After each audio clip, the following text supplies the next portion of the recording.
If I'm on vacation and I'm on a cruise, don't call me and tell me nothing. I don't even want to know about life limit. I say, you know why? Because I can't do nothing about it. In today's episode, we're going to talk about the perfect time. Well, not the perfect time, but the better time to deliver bad news. And we're having this because sometimes people just think it's okay to just, once you find out the information, just tell the information right away. Sometimes you have to make sure people are in a good space where they can handle the bad news, right? And they can process the emotions that come with whatever it is that you have to tell them. And that can be whether you were terminated from your job, whether they are getting evicted from their apartment, their house is being foreclosed on, their utilities were disconnected. It can be a variety of different things. There can be a tragic accident or the death of a loved one or a family member or close friend. All of that you need to be in careful consideration. So I'll give you a personal experience that happened to me. I have a mentor that I mean, she was one of my mentors, and one of my girlfriends gave me a call, and I said hello, and she said such and such died. And I was like, wait, what?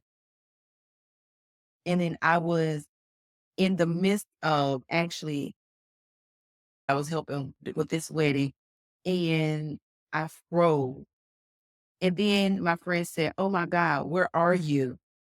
Oh man, I shouldn't have told you that. Yeah, you think? And so what I had to do, I started crying. I had to gather myself. I went to a corner by myself. I got it together and I said, okay, can't do this right now. You can't break down. You have something you have to do. And so I was able to get through the wedding. And this was at the beginning of the day. I want to say it was before the bride got ready to get her makeup done. So this was like at the beginning of the day. So I had a whole plethora of events to do that day to get to the end of the evening. That was a bad time. Now, when my friend called me, what she could have done was say, hey, where you at? And then I would have told her and she would have said, oh, well, call me later on this evening or call me tomorrow morning. I have something I have to tell you. Make sure we talk. And that would have been good. That's something else you got to consider. Is this something that I have to be worried about that somebody's going to see on social media or whatever the case may, or they're going to receive an email? So be mindful of that and base your decision on whether or not to tell now. And she said, oh my God, I shouldn't have told you. I should have waited. So that was that. Another scenario could be like there was a story where this young lady, she was at school. Her father drives 18 wheelers. Her mother works. I'm not sure where her mother works, but her father drives 18 wheelers. It was on, and he comes home on Fridays. He's home pretty much every weekend. And then everybody dispersed on Monday morning. She goes to school. Her siblings go to school. Her father goes back on the road. He drives 18 wheelers like Monday through Thursday, Friday, depending on where he has to go, but he's always back for the weekend, whether it's Friday evening or on Saturday. And then he leaves again back on Monday morning. And so, anyway, that Monday morning, business as usual, everybody got out, went on their way. And about an hour after school started, someone communicated with the young lady, either it was on social media or by text, and she just burst out in crying hysterically in the classroom. And then once security brought her downstairs to the counselor's office and contacted her mom told the school what happened, that her father drives 18 wheelers, that he was in an accident and was killed, instantly died. So that's why the young lady was upset. Now, a better way to have notified the young lady was for the parent or guardian, whoever found out about it, was to contact the school and have them bring the young lady out of class downstairs to the counselor office and have the counselor or the grief counselor share that news with her, or have the young lady sit in the counselor office until the mother arrived or the guardian arrived, someone, an adult arrived to actually share the news. That way, the young lady would have been there, the mother or the family representative would have been there, and the school could have had someone specialized in grief counseling to just help deliver the news. When the young lady received it and her emotions began to bubble and rise and things of that nature, they would have been there to help her process those emotions. Instead, they contacted her by phone, which she shouldn't have been on her phone in class. And then secondly, they contacted her when during school hours, right after school had just started. So there was two things that should not have happened and she wouldn't have found out till later anyway. But the better way for them to have delivered this news was to contact the school and tell the school what was going on and have them pull her from class. She ended up leaving class anyway, right?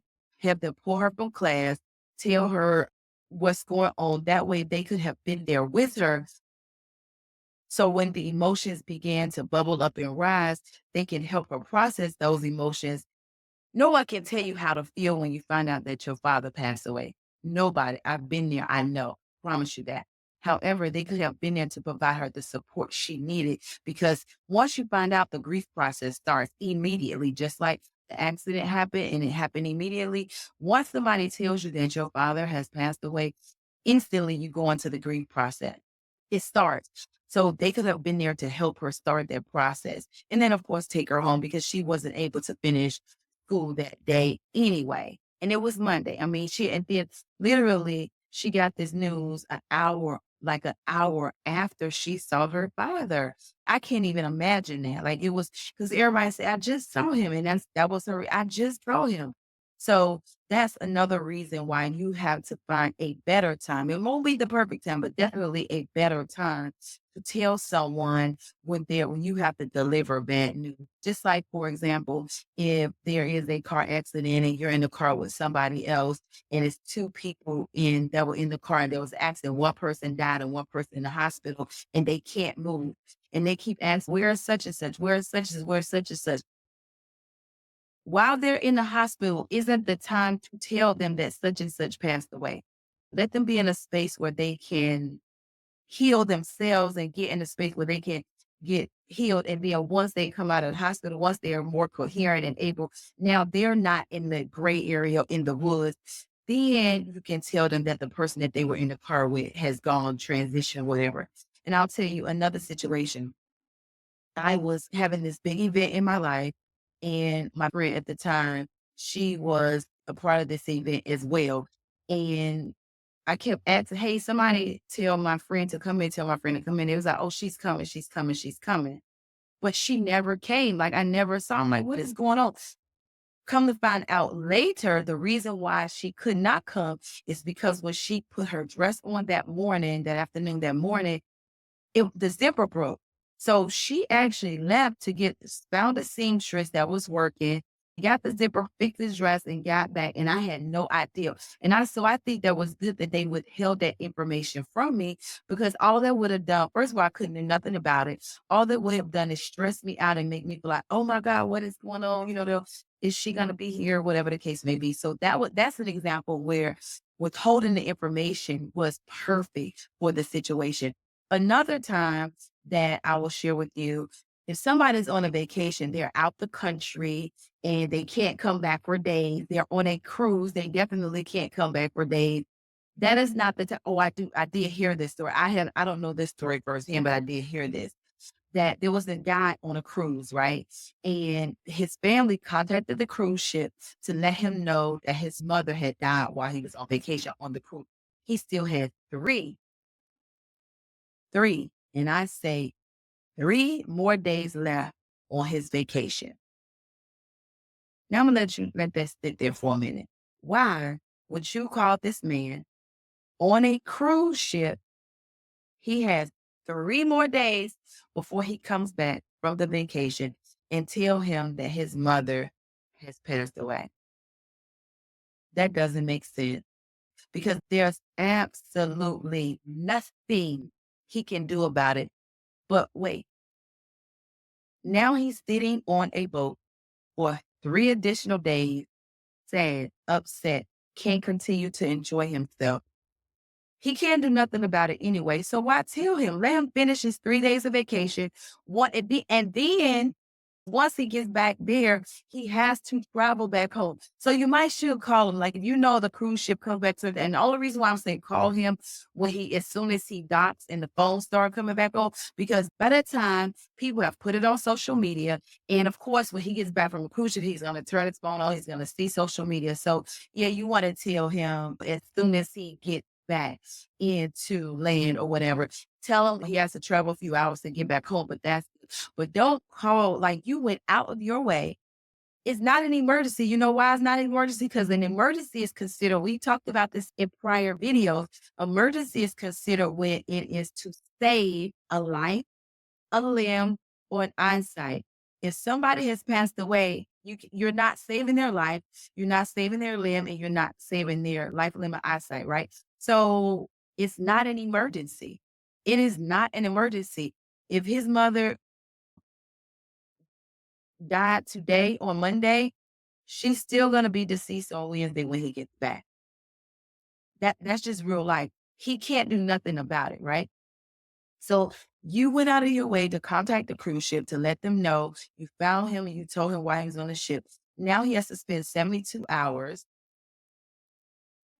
So he wasn't even with family where they all can sit around and process this and start the grief process together. So you're making him start the grief process alone without his family. So just think about that for a minute.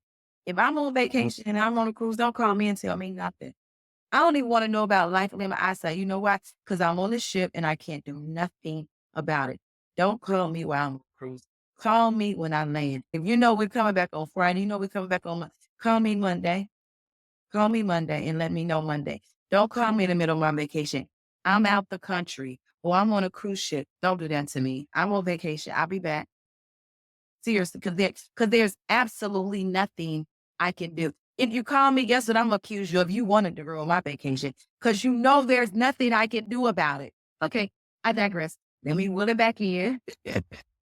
Listen, I done said it and I mean what I say. I done said what I said because I done said what I said. Needless to say, the bottom line to take from this podcast is that when you have to deliver bad news or not so favorable news, find the perfect time, not the perfect time, but the better time to deliver that news. Have the conversation. And like we say on this podcast, after you have the conversation, put it in writing. It's better to have it and don't need it, and then to need it and don't have it. Until next time, thank you for connecting with us on today's podcast. We're dedicated to helping families navigate life's most challenging moments, providing peace of mind for themselves and their loved ones. Until next time, hug yourself, love like you've never been hurt before, and straighten your crown. Peace.